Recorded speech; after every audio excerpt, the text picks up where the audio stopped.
नमस्कार। आज के इस खास विश्लेषण में हम एक बहुत ही दिलचस्प और गहरे विषय पर बात करने वाले हैं। वो है कानूनी दर्शन, यानी लीगल फिलॉसफी के आधार और उसके सिद्धांत। चलिए सीधे मुद्दे पर आते हैं और रोज़मर्रा की एक आम समझ को चुनौती देते हैं कि बुनियादी तौर पर कानून आखिर है क्या और ये हमारे समाज को कैसे चलाता है। देखिए, बचपन से ही हम सब सोचते आए हैं कि कानून का मतलब बस पुलिस, अदालतें और कुछ बेहद सख्त नियम हैं जिनका हमें बिना सवाल किए पालन करना है ना? लेकिन क्या सच में ऐसा है? ये जो हमारा शुरुआती सवाल है ना, ये उस आम धारणा को बिल्कुल तोड़कर रख देता है कि कानून सिर्फ सजा देने के लिए बनाए गए मनमाने नियमों का कोई कठोर समूह है। असल में कहानी इससे कहीं ज्यादा गहरी है। और यहीं पर एंट्री होती है कानूनी दर्शन की, जिसे न्यायशास्त्र या जूरिस्ट प्रूडेंस भी कहते हैं। ये कोई नियमों को रटने वाला विषय नहीं है, बल्कि ये इस बात की गहराई में जाता है कि आखिर हमें कानूनों की जरूरत ही क्यों है, समाज में उनका असली मकसद क्या है। आसान शब्दों में कहें तो ये वो विज्ञान है जो कानून के पीछे छिपे क्यों और कैसे का जवाब ढूंढता है और न्याय के असली मायने तलाशता है। तो आज की हमारी इस चर्चा का रोड मैप कुछ ऐसा रहेगा। सबसे पहले हम समझेंगे कि कानूनी दर्शन आखिर है क्या। फिर इसके मुख्य विषयों पर नजर डालेंगे। उसके बाद कानून को देखने के 5 अलग-अलग दार्शनिक दृष्टिकोणों को जानेंगे। फिर बात करेंगे इसके व्यावहारिक महत्व की और अंत में समझेंगे कानून की असली आत्मा को। तो चलिए अपने पहले पड़ाव से शुरुआत करते हैं। सेक्शन 1, कानूनी दर्शन क्या है। अगर हम कानून की ऊपरी सतह यानी उन कठोर नियमों को हटा दें तो हमें क्या मिलेगा? न्यायशास्त्र असल में उन्हीं छिपे हुए दार्शनिक विचारों और मूल्यों को सामने लाता है जो हमारे समाज को चलाते हैं। ये हमें बताता है कि न्याय क्या है, हमारे अधिकार क्या हैं और राज्य के पास जो ताकत है उसका असली नैतिक आधार क्या है। मतलब एक समाज कैसे तय करता है कि क्या सही है और क्या गलत। अब बढ़ते हैं हमारे दूसरे सेक्शन की तरफ। न्यायशास्त्र के मुख्य विषय कौन से हैं? देखिए, इस पूरे विषय को समझने के लिए ये 5 मुख्य स्तंभ हैं। पहला है कानून की प्रकृति, यानी इसका असली रूप क्या है। दूसरा और तीसरा है कानून और न्याय तथा अधिकार और कर्तव्य। ये तय करते हैं कि निष्पक्षता कैसे बनी रहे और नागरिकों के अधिकारों और जिम्मेदारियों के बीच एक सही बैलेंस कैसे बने। इसके अलावा कानून के स्रोत हमें बताते हैं कि नियम आखिर आते कहां से हैं। और अंत में राज्य की भूमिका ये स्पष्ट करती है कि सत्ता का इस्तेमाल समाज को व्यवस्थित रखने के लिए कैसे होना चाहिए।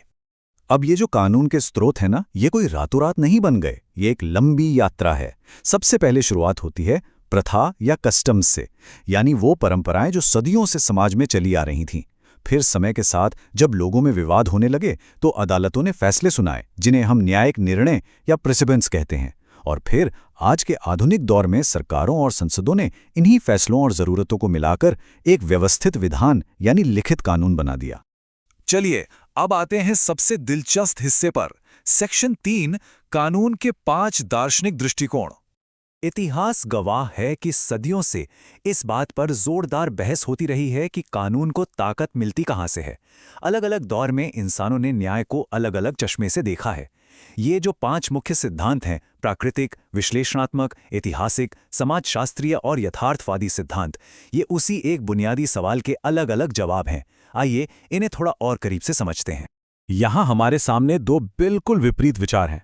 एक तरफ है प्राकृतिक सिद्धांत, जो कहता है कि कानून सार्वभौमिक नैतिकता और तर्क पर टिका है। मतलब जो बात नैतिक रूप से गलत है वो कानून हो ही नहीं सकती, जैसे हमारे बुनियादी मानव अधिकार। लेकिन इसके ठीक उलट खड़ा है जॉन ऑस्टिन का विश्लेषणात्मक सिद्धांत। ऑस्टिन का सीधा सा मानना था कि नैतिकता को भूल जाइए, कानून सिर्फ संप्रभु यानी शासक का सख्त आदेश है। अगर किसी तानाशाह ने भी कोई नियम बना दिया और उसे लागू करने की ताकत रखता है तो बस वही कानून है, बिल्कुल ब्लैक एंड व्हाइट। अब जरा इन 2 अगली विचारधाराओं पर गौर कीजिए।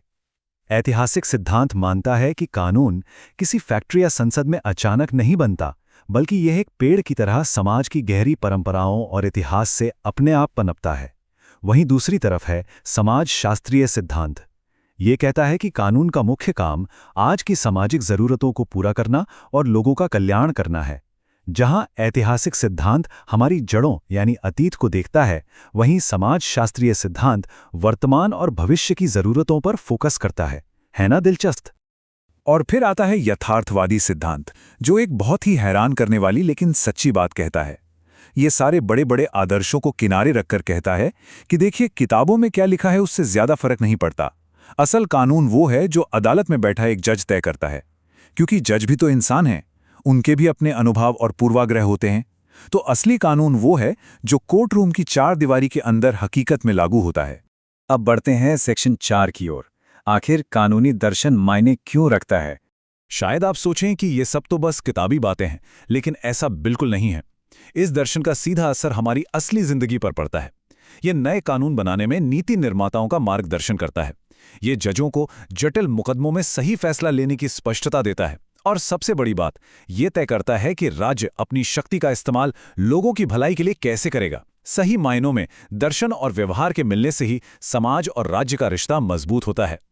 और अब हम आ गए हैं अपने आखिरी और सबसे अहम हिस्से पर, सेक्शन 5, कानून की आत्मा।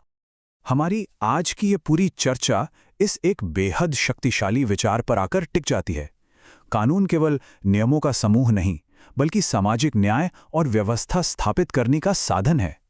न्यायशास्त्र हमें यही सिखाता है कि कानून कोई नीरस या डरावनी चीज नहीं है। ये तो समाज को अराजकता से बचाने और हमें एक सुरक्षित, न्यायपूर्ण जीवन देने का सबसे बड़ा साधन है। सच कहूं तो यही कानून की असली आत्मा है। इस पूरे विश्लेषण को समेटते हुए मैं आपको एक बहुत ही चुभने वाले सवाल के साथ छोड़ना चाहता हूं। जरा अपने आसपास के कानूनी ढांचों को देखिए और सोचिए, क्या आज के हमारे कानून समाज में वास्तव में वो सच्चा न्याय ला पा रहे हैं जिसका वादा ये दार्शनिक सिद्धांत करते हैं? क्या हम सही दिशा में आगे बढ़ रहे हैं? इस सवाल पर जरूर विचार कीजिएगा। आज की इस चर्चा में मेरे साथ जुड़ने के लिए बहुत बहुत धन्यवाद।